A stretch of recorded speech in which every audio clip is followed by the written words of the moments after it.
ಪ್ರಿಯತಮೆ, ಇವಳೇಕೆ ಈ ರೀತಿ ಚಿಂತಾಮುಕ್ತಳಾಗಿರಲು?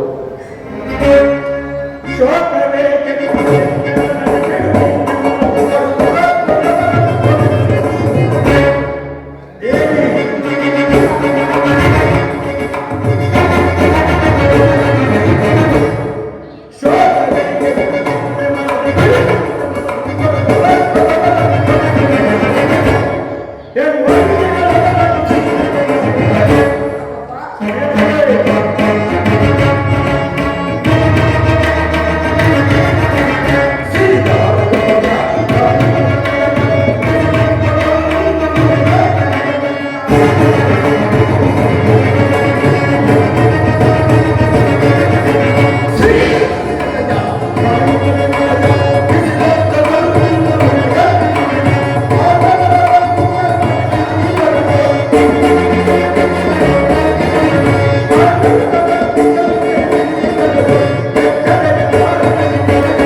ಪ್ರಿಯತಮೆ ದೇವಿ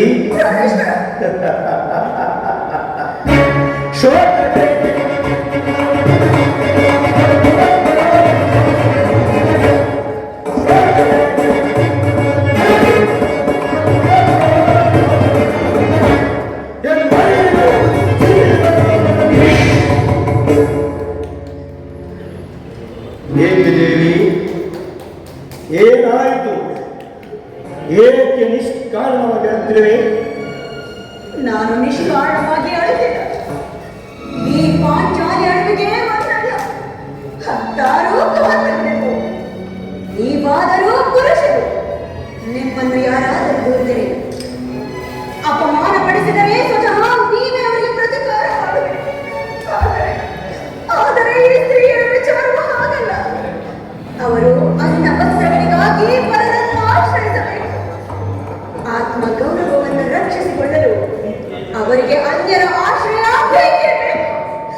ಹೇ ಪರಮೇಶ್ವರ, ಇಂತಹ ಪರಾಧೀನ ಸ್ತ್ರೀ ಜಾತಿಯನ್ನು ಅದೇಕೆ ಸೃಷ್ಟಿಸಿದ ದೇವ? ಅದೇಕೆ ಸೃಷ್ಟಿಸಿದ?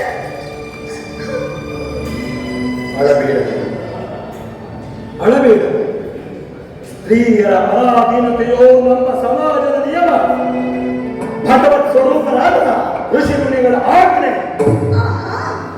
ಕೈ ಹಿಡಿದ ಪತ್ನಿಯನ್ನು ದ್ಯೂತದಲ್ಲಿ ಪಡವಾಗಿಟ್ಟು ಸೋಲುವಂತೆ ಆ ನಿಮ್ಮ ಋಷಿಗಳೇ ಆಜ್ಞಾಪಿಸಿದರಲ್ಲವೇ?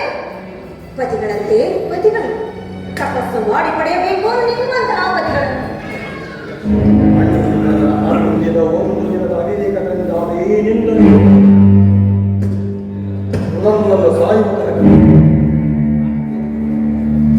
ದೇವಿ, ಅಣ್ಣನ ಅಪರಾಧ ಕ್ಷಮಿಸುವಂತೆ ನಾವು ಎಷ್ಟೋ ಸಾರಿ ಬೇಡಿಕೊಳ್ಳುತ್ತೇವೆ.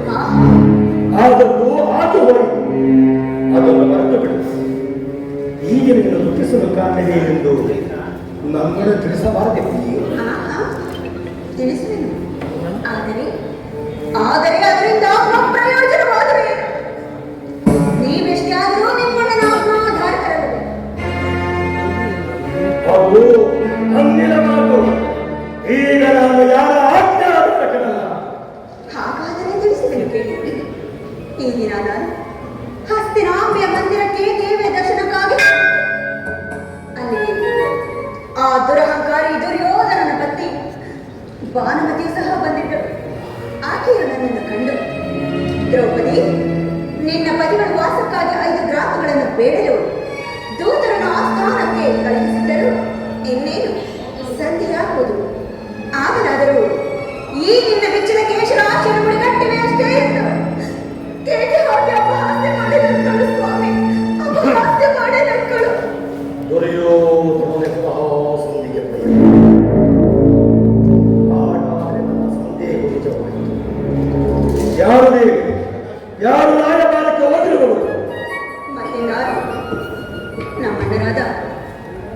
ಶ್ರೀಕೃಷ್ಣ ಪರಮಾತ್ಮರಲ್ಲ. ಕಾಂಗನಿನ ವಿಲಾಸ ನಿತ್ಯವನ್ನು ಮಗ್ನನಾದ ಯದುಪತಿಯು ಯುದ್ಧವನ್ನು ಪಡೆದು ಸಹಜ. ಅರ್ಜುನನು ದ್ವಾರಕೆಯಲ್ಲಿ ಹಿಂದಿರುಗಿ ಹಾಗಿರಲಿ, ಆ ಭಾನುಮತಿ ಏನೆಂದು ಉತ್ತರ ಕೊಟ್ಟೆ?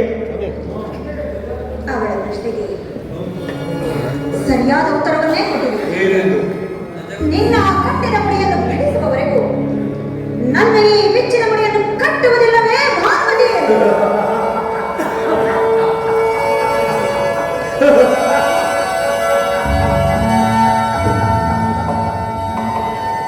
ಬಾಪು ಪಾಂಚ, ಬಾಪು ಚಮತ್ಕಾರವಾದ ಉತ್ತರ. ನೀನು ನಮ್ಮ ಸಂಗಡ ಕದನವಾಡುವುದರಲ್ಲಿಯೇ ನಿನ್ನ ಚತುರತೆಯನ್ನು ಮುಗಿಸಿದ್ದೆ ಎಂದು ಭಾವಿಸಿದ್ದೆ. ಸ್ವಾಮಿ, ದೇವಿ, ನಿಮಗೆ ನೆನಪಿದೆಯೇ? ಏನು ದೇವಿ? ಅದೇ ಹಿಂದೆ ಒಂದು ದಿನ ಇಂದೊಂದು ದಿನ ಈ ನನ್ನ ಬಿಚ್ಚಿದ ಕೇಶರಾಶಿಯನ್ನು ಕಂಡು ಗುರುಕುಲಾಂತಕ ಕಾರಣ ಎಂದು ಸಂಬೋಧಿಸಿದ್ವಿ. ಇನ್ನು ಅದೇ ಹೇಳಿದ್ರೆ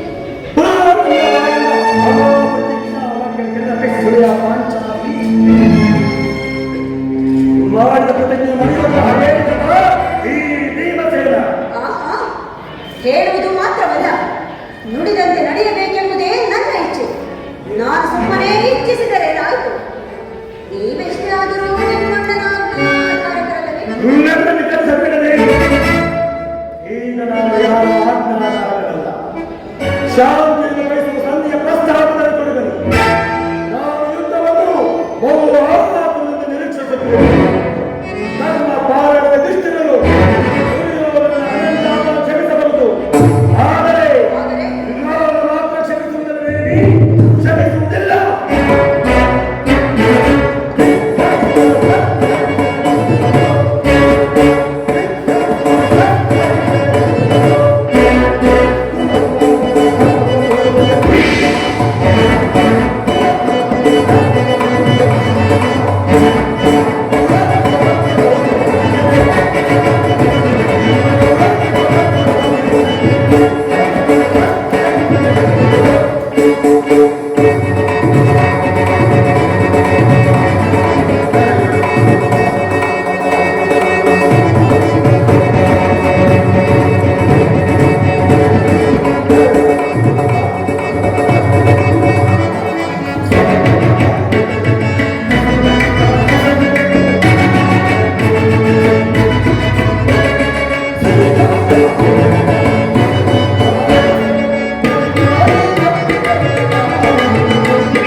ನಿಂದಿಸಿದ ಕಡ ಕೌರವರು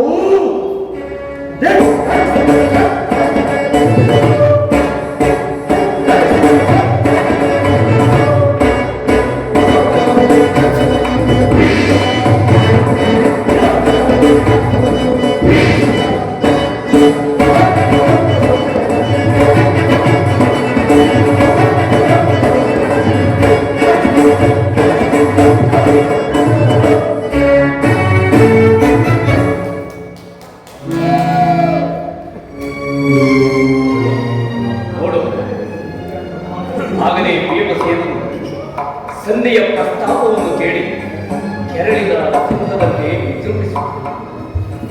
ಆತನ ಕೋಪವನ್ನು ಶಮನ ಮಾಡುವುದು ನಿನ್ನ ಹೊರತಾಗಿ ಮತ್ತಾರಿಂದಲೂ ಸಾಧ್ಯವಿಲ್ಲ. ಅರ್ಜುನ, ಈ ಸಾರಿ ಅವನ ಕೋಪಕ್ಕೆ ಈ ದ್ರೌಪದಿ ಮೂಲ ಕಾರಣವೆಂದು ತೋರು. ಆಹಾ,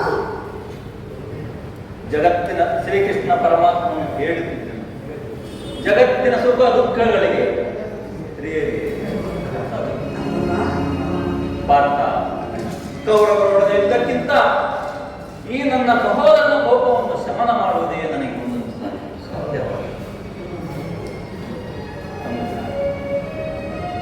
ಭೀಮಸೇನ ನನ್ನಲ್ಲಿ ಕೋಪವೇ ಸಹೋದರ. ಸಮ ಸಮಾಚಾರವೇನು? ಅಣ್ಣನೇಕೆ ಈ ರೀತಿ ಸಿಟ್ಟಾಯಿತು? ಏಕೆ ಈ ನನ್ನ ಬಿಡುವುದಲು ನಿಮ್ಮ ಪ್ರಶ್ನೆಗೆ ಉತ್ತರ ಕೊಡಬಲ್ಲದೇನು? ಅಗ್ರಜ, ಸಮಯಕ್ಕೆ ಸರಿಯಾಗಿ ಬನ್ನಿ. ನನಗೆ ಯಾರಲ್ಲಿಯೂ ಕೋಪವಿಲ್ಲ. ಅರ್ಜುನನ ಸಮ್ಮುಖದಲ್ಲಿ ಇದನ್ನು ಮಾತನಾಡಿಸಬೇಕೆಂದಿದ್ದನು. ಅದನ್ನು ನಿಮ್ಮಿಬ್ಬರ ಸಮ್ಮುಖದಲ್ಲಿ ಈಗಲೇ ಹೇಳಿದೆ. ಈ ಸಂಧಿಯ ಸುದ್ದಿಯು ನಿನಗೆ ಉಚಿತವಾಗಿ ಕಾಣಬಹುದು. ಅದಕ್ಕೆ ಅರ್ಜುನನು ಅನುಮತಿಸಬಹುದು. ಸುಮ್ಮನಿರಬಹುದು. ಆದರೆ ಈ ದಾಸ್ಯ ವೃತ್ತಿಯನ್ನು ನಾನು ಪಾಂಡವರ ದರಿದ್ರ ಭಿಕ್ಷಕರಂತೆ ಕಂಡವರ ಮನೆಯ ಭಾಗದಲ್ಲಿ ನಿಂತು ಸಹಾಯವನ್ನು ಬೇಡಲು ಪಾಂಡವರಾಜೇಂದ್ರ ನಮ್ಮನ್ನು ಪುತ್ರನಾಗಿ ಪಡೆಯಲಿಲ್ಲ. ಈ ಅಪವಾದವನ್ನು ಸತ್ಯವಾಗಿರಬಹುದು. ಅದನ್ನು ಗಳಿಗೆ ನಾನು ಸಹಿಸತಕ್ಕ ಯುದ್ಧಕ್ಕಾಗಿ ನಿನ್ನ ಅನುಮತಿಯನ್ನಾಗಲಿ, ಅರ್ಜುನ ಸಹಾಯವನ್ನಾಗಲಿ, ನಕುಸಹದೇವರ ಬೆಂಬಲವನ್ನಾಗಲಿ ನಾನು ಅಪೇಕ್ಷಿಸುವುದಿಲ್ಲ. ನಾನು ಮತ್ತು ಇವೆರಡೇ ಗುರುಕುಲವನ್ನು ಸಮೂಲವಾಗಿ ನಾಶ ಮಾಡಬಹುದು. ನೀವು ನಿಶ್ಚಿತನಾಗಿ ಸಂಜೆ ಪ್ರಸ್ತಾಪವನ್ನು ಮಾಡುತ್ತೀರಿ. ನನಗೆ ತೋರಿದ್ದನ್ನು ನಾನು ಮಾಡುತ್ತೇನೆ.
ನಿನ್ನ ಕೋಪವನ್ನು ತಡೆಯುವ ಶಕ್ತಿ ನನ್ನಲ್ಲಿದೆ.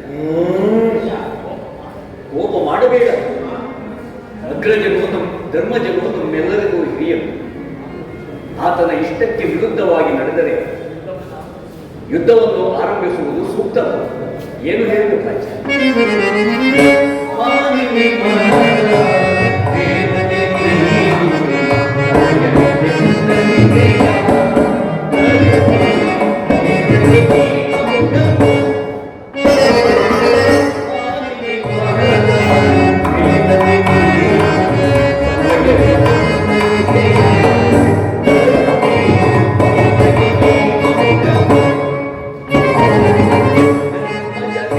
Thank you.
ಕ್ಷತ್ರಿಯರ ಧರ್ಮವೇನೆಂಬುದನ್ನು ಮರೆಯುವುದು ನಿಮಗೆ ಉಚಿತವೆನಿಸಿತಲ್ಲವೇ?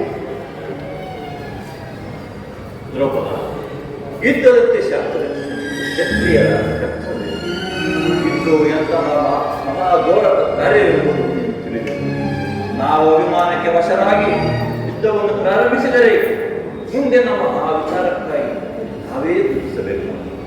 ಅದಕ್ಕಾಗಿ ನಾನು ಸಂಧಿಗೆ ಪ್ರಯತ್ನಿಸುತ್ತಿರುವುದು ಸಾಧ್ಯ. ರಾಜೇಂದ್ರ, ದೌಮ್ಯನನ್ನು ಸಂಧಿಗೆ ಕಳುಹಿಸಿ ಅಪಮಾನ ಹೊಂದಿದ್ದೀರಿ. ಈಗ ಶ್ರೀಕೃಷ್ಣ ಪರಮಾತ್ಮರನ್ನು ಕಳುಹಿಸಿ ಪುನಃ ಅಪಮಾನಕ್ಕೆ ಗುರಿಪಡಿಸಿದಿರಲ್ಲ ಎಂಬುದೇ ನನ್ನ ಚಿಂತೆ. ಏನೇ ಪುನಃ ಅರ್ಜುನ, ನಾನು ಹೋಗಬೇಕು. ಈ ಸಂಧಿಯ ಫಲಾಫಲ ಕೇಳುವುದರಿಂದ ನನಗೆ ಆ ಪ್ರಯೋಜನವಿಲ್ಲ. ನಿಮ್ಮ ಅಪೌರುಷವಕ್ಕೆ ನಿಮಗಿರಲಿ, ಪ್ರತಿಜ್ಞೆಯ ಸ್ವಾತಂತ್ರ್ಯ ಮಾತ್ರ ನನಗೆ. ಸ್ವಲ್ಪ ನಿಲ್ಲಿ. ಅದು ಯದುಪತಿಯು ನಮ್ಮನ್ನು ನೋಡಿ ನಗುತ್ತಾ ಇತ್ತ ಕಡೆಯೇ ಬರುತ್ತಿರುವರು. ಆದ್ದರಿಂದ ರಾಜ್ಯಸಭೆಯ ಸಮಾಚಾರವನ್ನು ತಿಳಿದ ಬಳಿಕ ನಿಮ್ಮಿಷ್ಟದಂತೆ ಮಾಡಿ.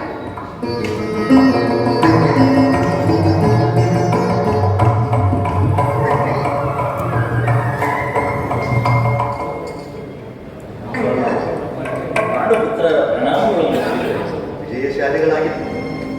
ಹೋದ ಕಾರ್ಯವೇನಾಯಿತು ದೇವ? ಹೋದವನಾರು ಕೃಷ್ಣನಲ್ಲವೇ? ಅಂದರೆ ಅಂದರೆ ಎಲ್ಲವೂ ನೀವು ನಿರೀಕ್ಷಿಸಿದ್ದೀರಿ. ಎಲ್ಲವೂ ಸಮರ್ಪಕವಾಗಿ ಸಂಧಿಯ ವಿಚಾರವು ನಡೆಯಿದೆ. ಓಹೋ, ನಡಿ. ಪಾಂಚಾಲಿ ಇನ್ನಿರುವುದ ಸಾಧ್ಯವಿಲ್ಲ. ಅವರ ಇಚ್ಛೆಗೆ ಅವರು ನಡೆಯಲಿ. ನನಗೆ ತೋರಿದನ್ನು ನಾನು ನೋಡಬೇಕು. ಸ್ವಲ್ಪ ನಿಲ್ಲಿ. ನಮ್ಮಣ್ಣನ ಮಾತು ಮುಗಿಯಲಿ. ನಿಮ್ಮಣ್ಣನ ಮಾತು ಮುಗಿಯುವುದರಲ್ಲಿ ನನ್ನ ತಾಳ್ಮೆಯು ಮುಗಿದು ಹೋಗುವುದು. ಯದುಪತಿ, ಸಭೆಯಲ್ಲಿ ಏನು ನಡೆಯಿತು? ಎಲ್ಲವೂ ತಕ್ಕ ರೀತಿಯಲ್ಲೇ ನಡಿ. ನಾನು ನಿರೀಕ್ಷಿಸಿದಂತೆಯೇ ನಡಿ. ನಾನಿನ್ನ ತಡೆಯಲಾಗುತ್ತಿರುವುದು ಈ ನಿನ್ನ ಸಮಸ್ಯೆಯ ಮಾತುಗಳು ನನಗೆ ಬೇಡ. ಮಕ್ಕಳಿನ ಅಪೇಕ್ಷೆಯಂತೆ 5 ಗ್ರಾಮಗಳಿಗೆ ಸಂಧಿ ಆಯಿತೆ. ನಾನು ಹೋಗಿದ್ದದ್ದು ಅದಕ್ಕಾಗಿಯೇ ಅಲ್ಲವೇ? ಈಗ ತಿಳಿದು ನಿನ್ನ ಅಭಿಮತ. ಅಜ್ಞಾತವಾಸ ನೆಪದಲ್ಲಿ ಅರ್ಜುನನ ಬರುತ್ತದು. ಈಗ ಸಂಧಿಯ ವಿಷಯದಲ್ಲಿ ನಮ್ಮೈವರಿಗೂ ಸೀರಿಸಲು ಅಪೇಕ್ಷಿಸಲಿಲ್ಲ. ಯಾದವಾಗ್ರಹಿ ಪಾಂಡಪುತ್ರನ ಮೇಲೆ ಇಷ್ಟೊಂದು ಆಕ್ರೋಶಕ್ಕೆ ಅಸಹನೆ ಸಮಾಧಾನದಿಂದ ನನ್ನ ಮಾತನ್ನು ಕೇಳು. ಇದು ನಿನಗೆ ಅತ್ಯಂತ ಹೆಚ್ಚಿಗೆ ಸಂಬಂಧಪಟ್ಟ ವಿಷಯ. ಸ್ವಾಭಿಮಾನ ಶೂನ್ಯವಾದ ಈ ಭೀಮನ ಎಂತಹ ಸಂಬಂಧ ಇರುವುದು ಅತ್ಯಂತ ನಿಕಟವಾದ ಸಂಬಂಧವೇ ಇರುವುದು. ಕೃಷ್ಣ, ಮುಂದೇನಾಯಿತು? ರಾಜ್ಯಸಭೆಯಲ್ಲಿ ನಿಮ್ಮ ಸಂದೇಶವನ್ನು ತಿಳಿಸಿದರು. ಎಲ್ಲರೂ ಒಪ್ಪಿದರು. ಯಾರು ಭೀಷ್ಮ, ದ್ರೋಣ ಮುಂತಾದವರು. ಆ ದುರ್ಯೋಧನ ಅವನು ಸಹ ಇನ್ನು ನನಗೆ ಕೆಲಸವಿಲ್ಲ. ಈ ಗುರುವಾದನ ಕೇಳಬೇಕೆಂಬುದೇ ನಿಮ್ಮ ಇಚ್ಛೆ. ಅದನ್ನು ಸಾಧಿಸು, ಚೆನ್ನಾಗಿ ಸಾಧಿಸು. ಸಹೋದರರೇ, ಅಪೌರುಷವಕ್ಕೆ ಪುರಸ್ಕಾರದ ಫಲಗಳನ್ನು ನೀವೇ ವಂಚಿಸಿ. ಆದರೆ ಈ ಭೀಮನು ಯಾವ ಭಾಗವನ್ನು ಅಪೇಕ್ಷಿಸುವುದು? ಯಾಕೆ ನೀನು ನಿರಾಶರಾಗಬೇಡ. ಈ ಭೀಮನು ಬದುಕಿದ್ದರೆ ನಿನ್ನ ಸೇಡನ್ನು ತೀರಿಸಲು ನಿಲ್ಲಯ್ಯ. ನೀನು ನಿಜವಾಗಿಯೂ ಈ ಪಾಪತಿಯೇ ಸೇರಿ. ಇಷ್ಟೊಂದು ಅಸಹನೆ ಇಲ್ಲದಿದ್ದರೆ, ಇಷ್ಟೊಂದು ಕೋಪವಿಲ್ಲದಿದ್ದರೆ ಆ ರಕ್ಕಸಿಯನ್ನು ನಾನು ಹೇಗೆ ಸಾಧ್ಯ? ಸ್ವಲ್ಪ ಸಮಾಧಾನದಿಂದ ನನ್ನ ಮಾತನ್ನು ಕೇಳಿ. ಕೃಷ್ಣ, ಸುಮ್ಮನೆ ನನ್ನ ಕಾಯಬೇಡ. ಈ ಸಂಧಿಯ ಸುದ್ದಿಯನ್ನು ನನಗೆ ಒಪ್ಪಲಾರದು. ಒಪ್ಪುವ ಸುದ್ದಿಯೂ ಹೊಂದಿರುವುದು. ದುರ್ಯೋಧನ ಒಂದು ಪ್ರಿಯವಾದ ಸಂದೇಶವನ್ನು ತಿಳಿಸಿದರು.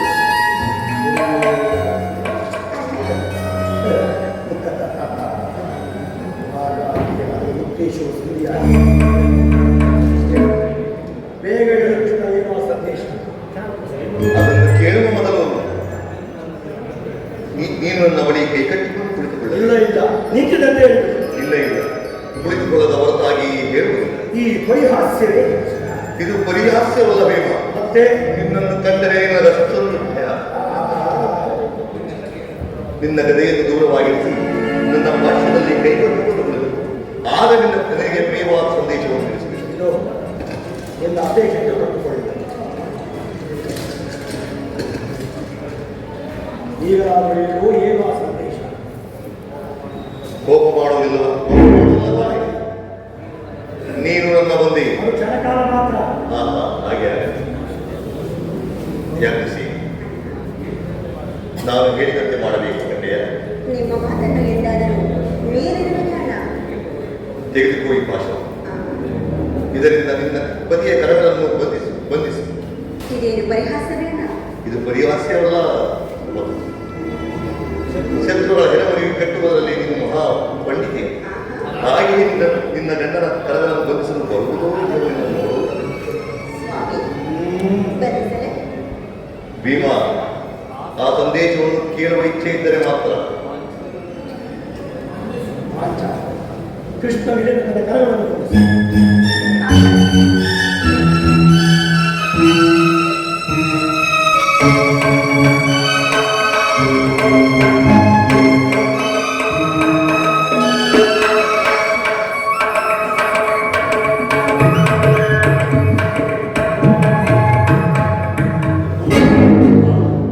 ಈಗ ಎಲ್ಲರೂ ಕೇಳಿ, ಭೀಮನನ್ನು ಬಂಧಿಸಿರುವ ಹಗ್ಗದಿಂದ ಈ ದಿನ ನನ್ನನ್ನು ರಾಜಸಭೆಯಲ್ಲಿ ಬಂಧಿಸಲು ಕೃಷ್ಣ, ಈ ಹಗ್ಗದಿಂದ ನಿನ್ನನ್ನು ಬಂಧಿಸಲು ಯಾರು ದುರಹಂಕಾರಿಯಾದ ದುರ್ಯೋಧನನ್ನು ಹತ್ಯೆ ಮಾಡಿ ದುರಾಚಾರಿಯಾದ ಕೃಷ್ಣವನ್ನು ಈ ಕಾರ್ಯವನ್ನು ಮಾಡಿ. ಇಂತಹ ಸಾಹಸ ಅವರ ಬಳಿಂದಲ್ಲದೆ ಮತ್ತಾರಿಂದ ಸಾಧ್ಯ. ಪಾಂಚಾಲಿ ಬಿಚ್ಚ ನನ್ನ ಕರಗಳು ಈ ನೀಚ ಕೃತ್ಯದಿಂದ ದುರಭಿಮಾನವು ಶಿಖರವನ್ನು ಮುಟ್ಟಿದೆ. ನಮ್ಮ ಪ್ರಿಯಬಂಧುವಾದ ಕೃಷ್ಣನನ್ನು ಪಾಂಡವರ ರಾಯಭಾರಿಯನ್ನು ಆ ಕುಮ್ಮಿ ಕೌರವನು ಈ ರೀತಿಯ ಪದವಿಗೊಳಿಸಿದನೆ. ಅಗ್ರಜ, ಧನಂಜಯ, ಇದಕ್ಕೆ ನಿಮ್ಮ ಉತ್ತರ? ಅಷ್ಟು ಮಾತ್ರವಲ್ಲ, ದುರ್ಯೋಧನರು ಕೊಟ್ಟ ಉತ್ತರವನ್ನು ಹೇಳಿ.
ನೀವು ಸಂಧಿಯನ್ನು ಅಪೇಕ್ಷಿಸುವುದಾದರೆ ಅದು ಬರಬಹುದು ರಣಾಂಗಣದಲ್ಲಿ, ಶಸ್ತ್ರಾಸ್ತ್ರಗಳ ಅರ್ಪಣೆಗಳಲ್ಲಿ, ವೀರರತಿಗಳ ಗೋಳದಲ್ಲಿ.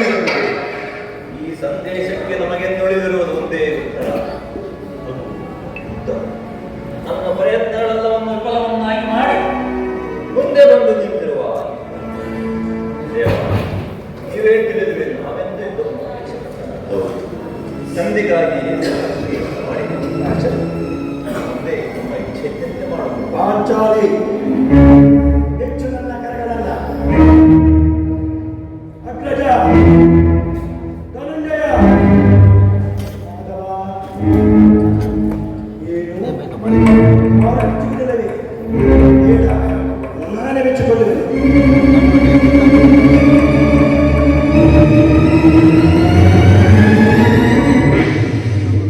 ಇನ್ನು ಈ ಭೀಮನ ಕ್ರೋಧವೆಂಬ ಜ್ವಾಲೆಯು ಆ ಕೌರವ ಕುಂಡಿಗಳ ಪಾಲಿಗೆ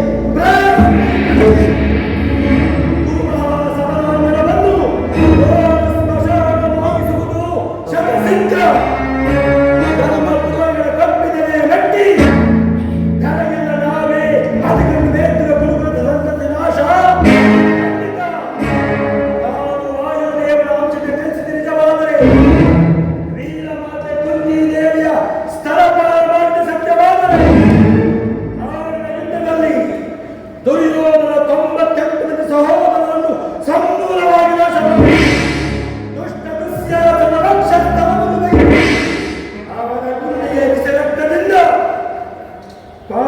ರಾಜಮಾಲೆಯ ಬಿಡುಗುಡಿಯನ್ನು ನಂತರ ಆ ದರಿದ್ರ ದುರ್ಯೋಧನ ತೊಡೆಯನ್ನು ಈ ನನ್ನ ವೃಷಭ ಪರ್ವ ಗದಾದಂಡದಿಂದ ಮುರಿದು ಅವನ ರಾಜ ಕಿರೀಟವನ್ನ ನನ್ನ ಎಡಗಾಲಿನಿಂದ